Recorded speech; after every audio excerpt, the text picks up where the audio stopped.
welcome to the Marketing 101 for Small Business Owners podcast. I am your host, Philippa Channer.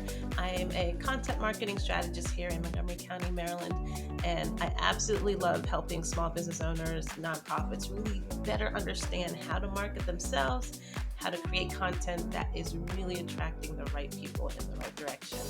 And this leads to today's conversation about talking to meeting your audience where they are, when they are, people of different ages, different demographics respond to and use our technology in different ways. So that's why I'm so happy that I met Mary Ann Pruitt, who is going to bring knowledge to us about how we can better market to different ages. So please, Mary, introduce yourself better. Tell us a little bit about your company, how you got started, and then we'll get right into the conversation.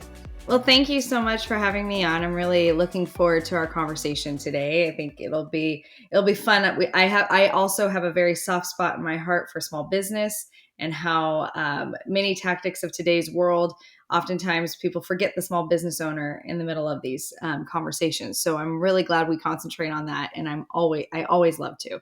So the company that I work for and own and started and founded is Mosaic Media.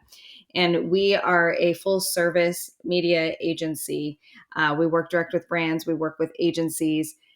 We work with paid media across all elements, whether it be traditional formats, digital formats, programmatic formats. And we specialize in going the extra mile for our clients, but also we specialize in that precision targeting. What precision targeting means is wherever that audience is, it's an audience first approach. It's an audience first approach of where are they? What are they doing? How do we reach them correctly? And in today's world, we have so many tactics and so many options of how to do it that we need to make sure that we are doing it properly and not wasting our dollars. What are the right ways to target? What are the wrong ways to target? And how do you do it? And you're spot on with all the different demographics, all the different things and types that we have to target, and all the people, all the consumer habits that we have. How do we target? And we have to get away from a mindset of demographic and think of the individual persona that we are targeting. Who's the individual? Who's that audience that we really need to go after as an individual? Yeah. Awesome. I absolutely love it. So I guess one of my first questions would be is how do we know and how do we determine what age is our target audience? Yeah, a lot of times what we need to look at is, as small business owners, a big question when I ask, who's your target audience? Well, everybody's my target audience. Well, we really do need to hone it down. Unless you want to spend tens of millions of dollars every year just to spend it, you really want to hone it down. Because in today's world, when I started in media, you didn't have the precision targeting tools that we have today. You didn't have the options of being able to use that. You only had broad shotgun approaches. Now, in today's world, we have these precision tools.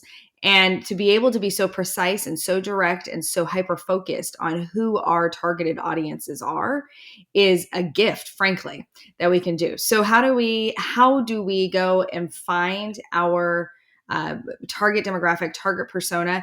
Look at the current sales that you have. Who are the consumers that are buying your product? Start collecting data on who is currently buying your product. Start collecting data on that. Find partners. And, we do a lot of audience analysis as well, where we can go in and we can do research on that audience. Once you kind of get an idea, then let's dig deeper into it. Let's find out what other habits do they have? What other things do they have? Are you a small gardening shop? Okay, well, we know one habit that they're going to have. They're gardeners. That's something that we can target now in today's world. So don't make it overcomplicated. Don't overthink it. Your audience is right there in front of you. You just want to see, and you need to dig into a little bit more and get to know your audience a little bit more. Are there tools or practices that small business owners should put in place to help build some of this information? So for instance, I have a client who owns a restaurant, as well as that restaurant also has a food truck. And so they're kind of in two different places. So how can they start to build that data of their audience to better understand? Well, I'll tell you on a restaurant. Yeah. So start collecting first party data. And what does that look like for a restaurant? A restaurant, start collecting individuals, put out a loyalty program. It's the quickest, fastest way to collect some information on people. And so start putting out a loyalty program. Both the food truck and the restaurant can do that. And you can use that data for both. You can promote both with that data. So that you start to get to know your audience a little bit more. Have your employees start observing, taking notes on employees. Who are they? What kind of, do they have is it mostly families that are coming in? Is it mostly business owners or other small business? Is it more professional that are coming in? And start kind of outlining that. What patterns are you seeing? Have your hostess pay attention. Have somebody at the front. So it's not overcomplicated. If you're a brick and mortar and you are just a storefront, have your front desk, have people that are at the checkout paying attention. Just kind of, it's quick survey stuff. And I know what everybody is thinking in that too, where it's like, well, man, I can hardly get my employees to do this, or I can hardly get my employees to do that. Or how hard is it to then collect information? And in reality is just ask them just for a few and start bringing them into some conversations with things. Start asking them, hey, we're just trying to figure this out, because they actually want their job to be successful too, for the most part. So when you say, and just bring them into the conversation more than dictate what they're doing, and that will help as well. And then that gets it, because we get into the generational differences of today. And that also plays a role of how we communicate to our employees, but also how we communicate to our consumer audience. Yes. And I know a lot of this information too plays very well for people who are B2C, business to consumers. Yes. Is this, should B2B businesses, businesses focusing on promoting and marketing to other businesses, their product and service is for another business, should they focus on the age difference between the people they're interacting with? Does that have an impact on how they market and how they communicate? Absolutely. So, and in B2B space, actually, it's interesting because in the past, there weren't that many solutions for B2B. How do we actually target B2B? How do we not? B2C was so much easier to target now in today's world. So with programmatic and tools that we use in our precision targeting, you are able to target by the job title. You're able to target by the business type, by the job type. There's a lot of things that you're able to target. And I don't mean through social media. Social media is not the targeting tool that it once was. We have to start moving away into other targeting tools, like in programmatic, in other DSPs and MSPs, those kinds of things that we can do. And we want to look at the data sets that are available to individuals. So yes, the options for B2B are actually quite high. And I need to get to know my audience just as much, because I'm not going to reach. What's happening in today's world is that we have 5 working generations for the first time in history. 5 working generations with a 6th generation on its way. And you have from traditionalists who are in their 80s, late 70s, 80s, and all the way down to Gen Zs. And now we've got Generation A, that in Alpha, that is going to be coming in right behind Gen Z. And what does this look like in today's world? Well, I am not going to read the 80-year-old is not retiring. They are not. They are either they retire and take on another project, or they take on and go, we are living longer. And so we look at it in that sense of, I'm not going to reach the executive that's 75 the same way I'm going to reach the executive that's 35. And we have that in today's world. It's spread evenly. It's not something that just one generation has all the executives. In past generations, we've seen that spread where older generations were the executives. That's not the case now. So billionaires are younger and younger. Millionaires are younger and younger. I can't, but the older generations are not letting go. So I have to look at the age. I have to look at the consumer habits. I have to look at what that means. Looking and finding in a B2B space, finding decision makers where they are personally, not just professionally, is also really important. Finding tactics of when they are at home relaxing is actually maybe when they're going to make more of a business decision than we think, than when they are in the log of it all day. I mean, think of us, anybody that's listening to this, as small business owners, as entrepreneurs, you're busy in the day-to-day when you're in it. You're not thinking about what business decision you absolutely have to make, or what solution, what software, what anything, until it hits you in the face right at the right time. And that's where we have to think about when we are giving it to our consumer, when we are feeding it to our consumer as well. Yes. Okay. And my next question too, what I was thinking when you're talking is, oftentimes we are given instructions, especially as marketing experts. I tell my clients as well, find a niche, focus on a niche. Yes. So when it comes to, and I'm sticking with the B2B because a lot of my clients and a lot of the listeners I know are B2B, are in the B2B space. And so should we even niche down an age range? So, like as you mentioned, we have five different generations with Gen A coming right behind us. Should we try to perfect our pitch to a specific demographic in a certain way, or should we try to expand and, be meet everybody in all the different generations? So we need to look at, and this is something I say often, is that niches make riches. Always, always niche down. Always. That is not, you're not, and once you think you're niche enough, keep going. And that's, you got to Yes. drill in, right? And that's okay. Yes, we should be looking at it. It is okay for you to have more than one target audience. And it is okay for you to divide those up into two different audiences than it is to keep it broad. So it is okay in that. And I would still go in an age range, right? Because to say that, Mhm. and you can target like this today, where you can say, I want to reach the 35-year-old woman that drives an SUV, that has two children, that has a six-figure salary. Like, we can target like that. That's fine. However, still have quite a range, right?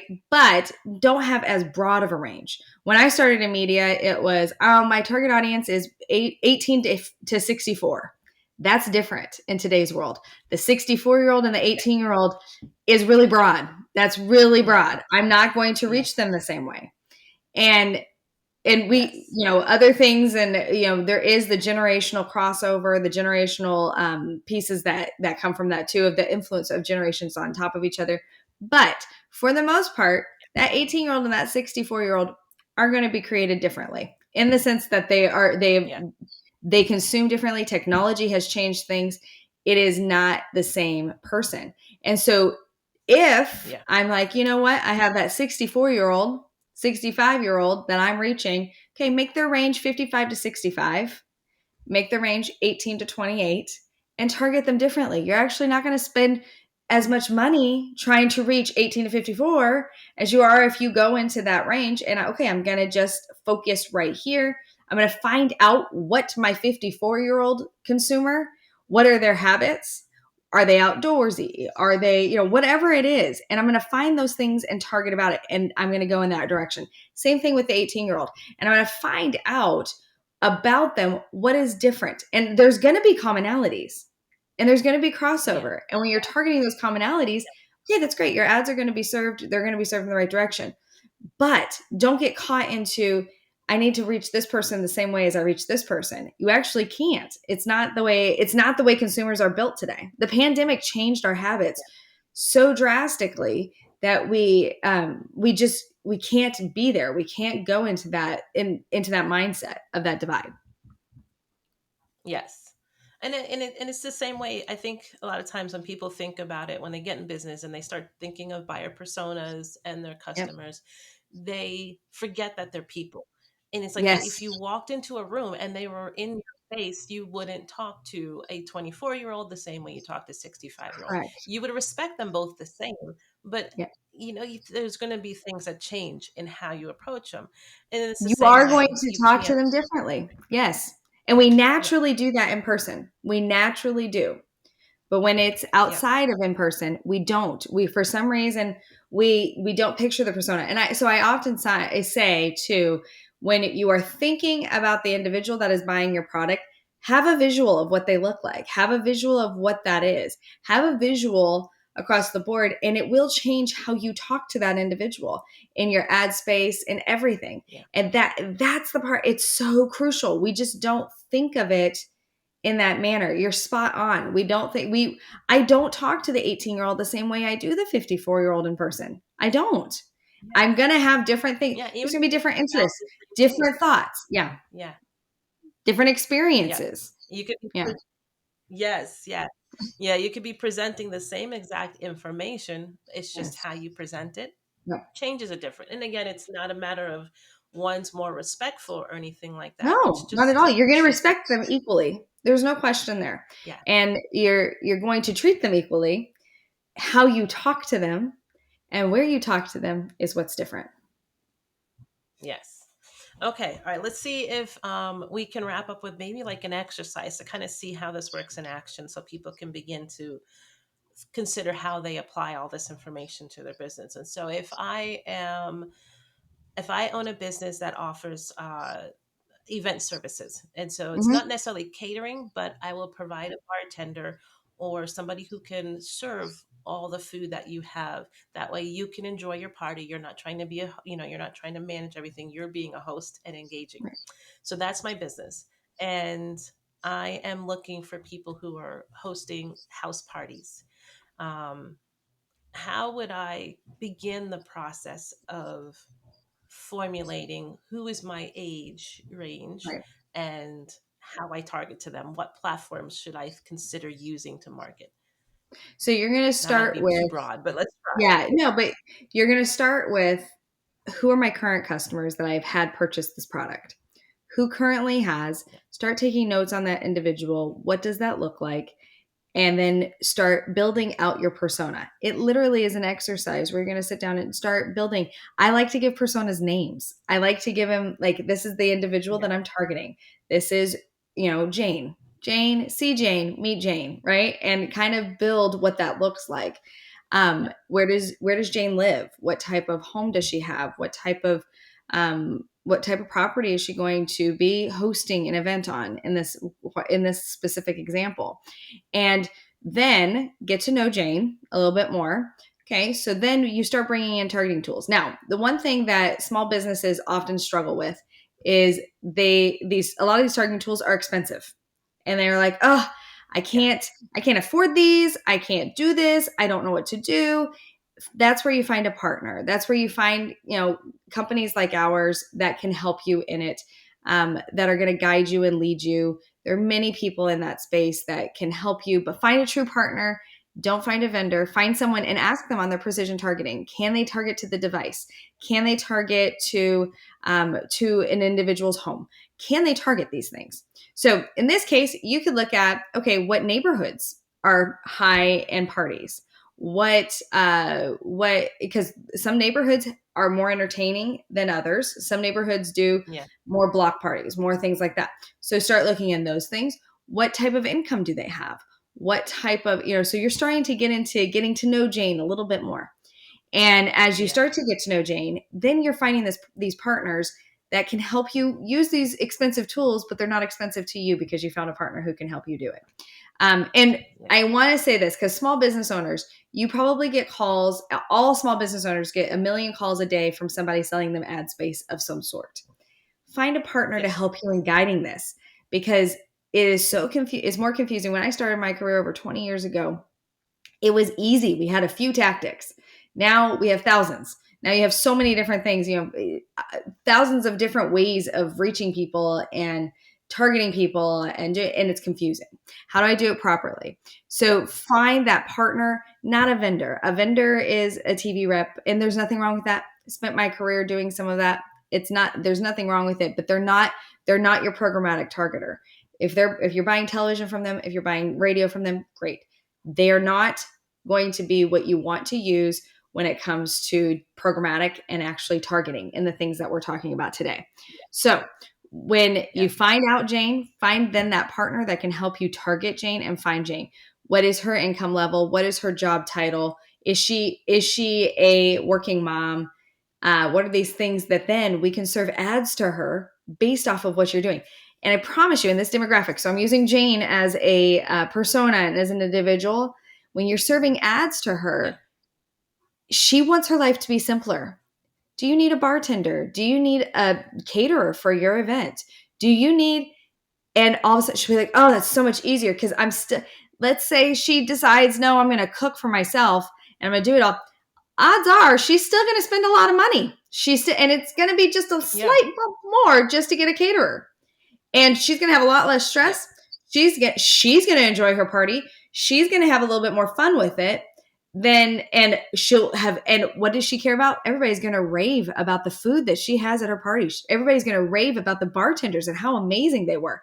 That's what she wants. So Yeah. anything you're going to do to ease that demographic specifically, ease pressure off of her life. That's what she wants. So you're going to talk to her in that way, and you're going to talk to her in the tactics in which work. So you're going to identify the tactics. So what is that? That's video, that's display. You can't target her the same way in social media that you can in our programmatic targeting tools. However, that doesn't mean that you can't do some social media. You can do it by geographic, in geography. In geographic area, you can target the area. That's where identify the neighborhoods and things like that. But use these tools together. Yeah. Use each tool in the strength in which they are.